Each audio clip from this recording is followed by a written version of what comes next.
Hi guys! Welcome po sa kusina ni Ate Irene. Samahan nyo naman ako guys. Magluluto tayo ngayon ng ginisang toge. So yan, igisa muna natin sa bawang, sibuyas at kamatis. So, yung kamatis guys, kaunti lang talaga yung nilagay ko kasi mahal po ang kamatis. Sobrang mahal. As in, pag bibili ka po sa tindahan, 5 piso po ang isa. So, yan, igisa natin. Lagyan natin ng paminta. Ang ilalagay ko dyan yan, yung bato ng manok guys. Kasi yan para na din sa par baby ko, sinasama ko lang sa luto. Hindi naman po yan makakasama sa lasa kasi para din po siyang atay. Pwede din po yung kainin ng tao.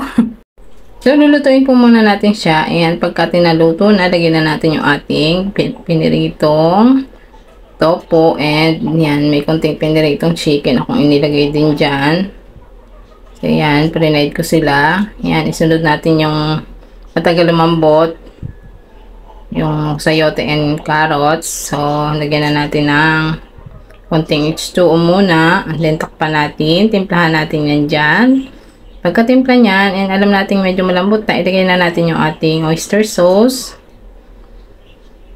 Then, kasunod natin ilalagay yung ating toge. Yung toge guys ay hindi natin kailangan labugin. Yung singaw lang ng init nyan, halo-haloin lang natin, okay na yan. Luto na yan.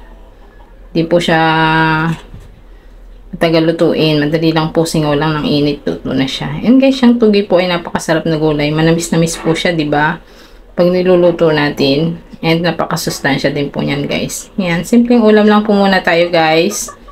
So ayan, luto na agad, napakabilis lang po. Yan po, pag may natira, pwede nating, kung meron tayong lumpia wrapper, pwede nating ibalot din, iprito, double purpose na din. So yan guys, bye guys, thank you for watching po. Piliin po natin maging masaya tayo palagi. Salamat po.